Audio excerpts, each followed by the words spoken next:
Welcome in former MLB Executive of the Year, Jim Bowden, who joins us from Atlanta, and CBS Sports HQ baseball analyst Chris Welsh here to talk winners and losers from round one of the draft. Jim, one very clear winner, the Holliday family. Yeah, no doubt. Matt Holliday was a 7-time All-Star Silver Slugger Award winner, now has 2 kids that went in the first round. Of course, Jackson Holliday, now the second baseman of the Orioles, was the first overall pick a couple of years ago.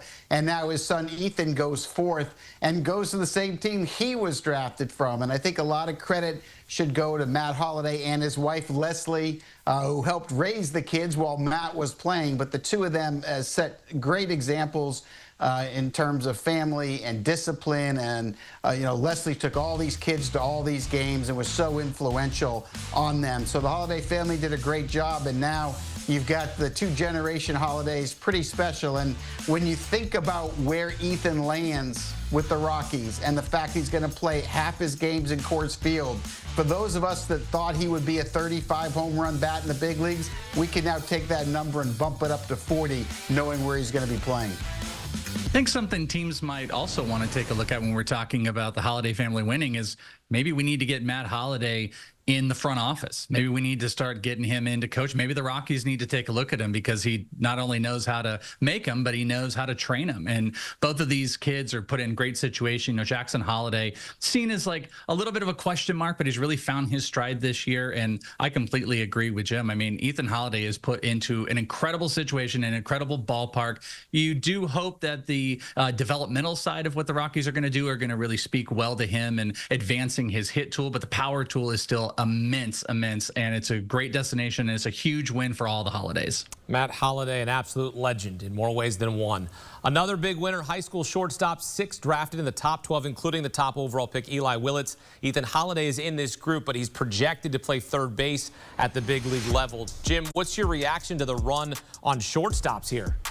Yeah, I think one of the keys that we've seen now is that major league teams really believe in positional flexibility. And so we saw so many shortstops go early and really throughout the first round because teams feel like, okay, we'll draft a shortstop and we'll move them to second or third or to center or to left field for that matter.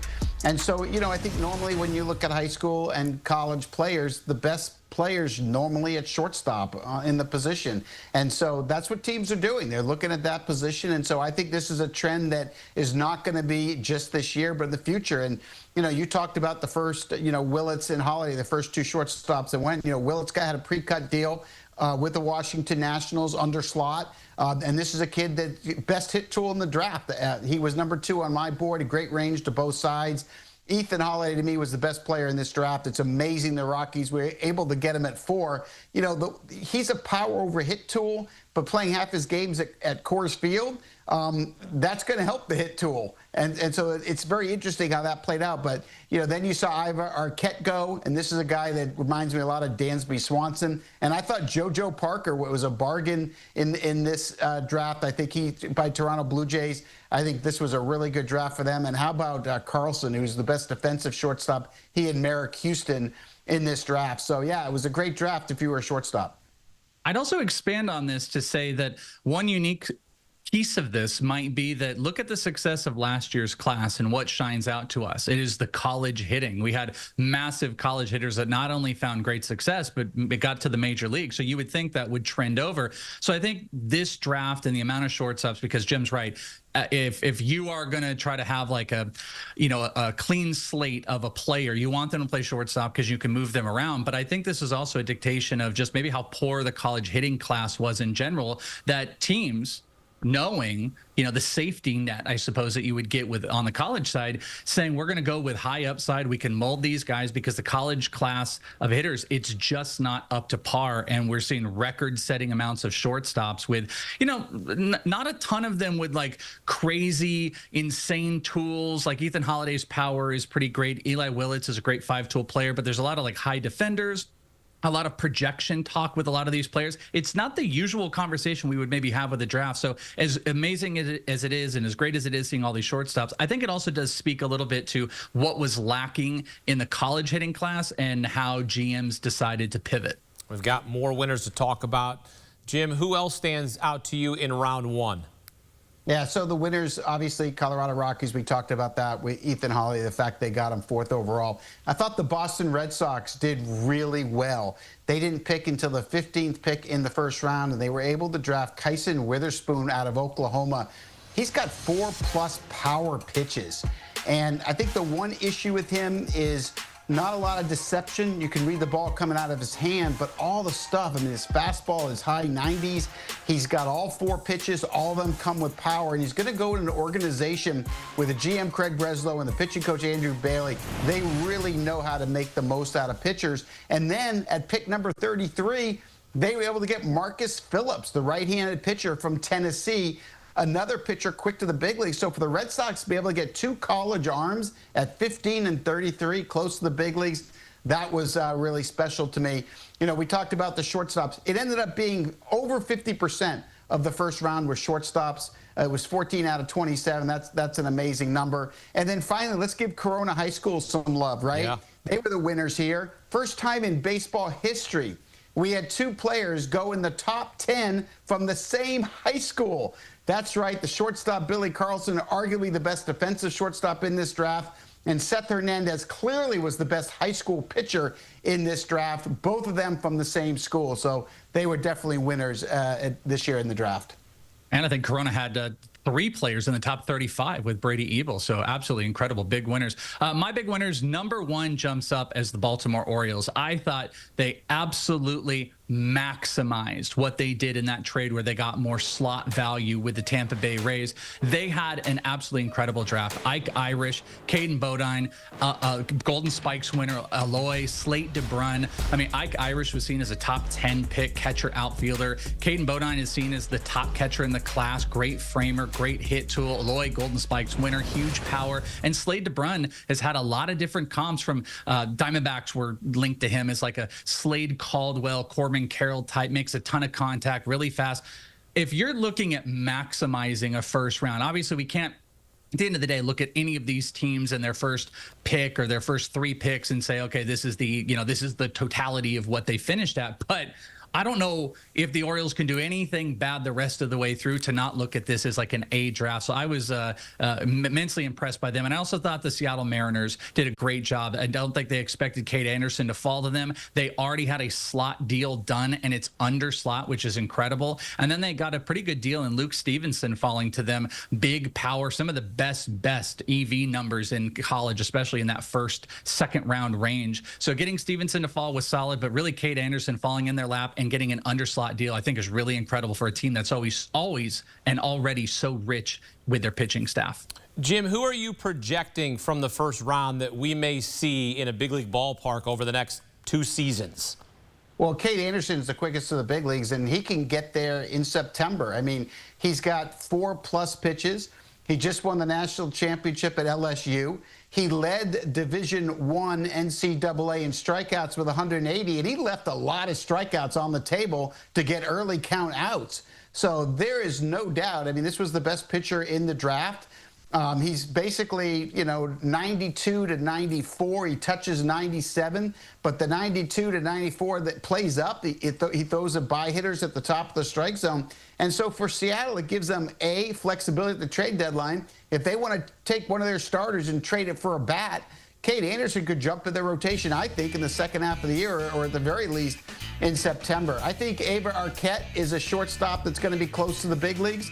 I think he could come really fast. And I would argue that Liam Doyle could if they wanted to put him in the bullpen. He's a max effort guy, but his fastball was the best fastball of anyone in this draft. It's 98 to 100 at the top of the zone. It explodes. He's got a really good split finger as well. The delivery is a little bit questionable, but the stuff is definitely there. So those are the 3 quickest to the big leagues for me. All right. Love to see those kids up in the big leagues sooner rather than later. As for the teams who disappointed in round 1 of the MLB draft, Chris, who's your biggest loser? Well, if I had to pick one, this might not be super popular. I had two names that jumped out to me. I didn't particularly love what the Tigers did with their overall draft, especially taking Michael Oliveto, who was an unranked catcher in MLB Pipeline's overall rankings, and they took him over Luke Stevenson. I like Jordan Yost, but I just didn't like the path that they went there. And I'm going to throw this out. The Nationals, taking Eli Willits. I love Eli Willits. I've talked about him a couple days ago on here with you. But I think when you're looking at taking a guy #1 overall and you're playing the underslot, passing up who I think was the #1 player in Ethan Holiday, and you're going to save money, it's hard to do unless you make some big splashes later. And I don't think they really have. I know we're talking about the first round. The second round, the picks didn't jump out. And also, I think it's a little bit of a misplay because usually when you're taking those underslots, one thing you really love to do is you want to take high-valued, usually high school shortstop, high school players that are going to fall to you later and pay them a little bit. Well, guess what? They all went in the top 25 picks, so there was really no one to pick from a little bit later. So just having the #1 overall pick, passing up Ethan Holiday, even though Eli Willits is really great, I just didn't particularly like that, especially with how strong so many other drafts ended up being. Yeah, I agree. I would have taken Holiday there. And I'll be honest with you, Chris, I didn't like what the Angels did it too. I mean, it's nothing against Tyler Bremner. I think he's going to get to the big leagues fast. I think he's got 3 pitches. I get it. He's a local guy at University of California, Santa Barbara, right up the street from Anaheim. I understand it, but are you kidding me? I mean, you could have had Cade Anderson, and you took Bremner, and now you have to look in your own division at Seattle with Anderson. So you're going to find out who knew more about drafting, whether it was you or Seattle. I mean, that could end up causing some people their jobs, I would think, with the Angels. I mean, there was just so much talent on the board for the Angels there. We've talked Holiday, but, Liam Doyle was sitting there. Jamie Arnold was sitting there. There were so many pitchers and position players that I thought would have been better. So I didn't understand that whatsoever. I thought one of the losers were the players that decided not to go to the draft. We had no players at the draft. And I just didn't like that. I always remember back when Mike Trout was drafted 25th in the first round by the Angels. I remember it because he was at the draft.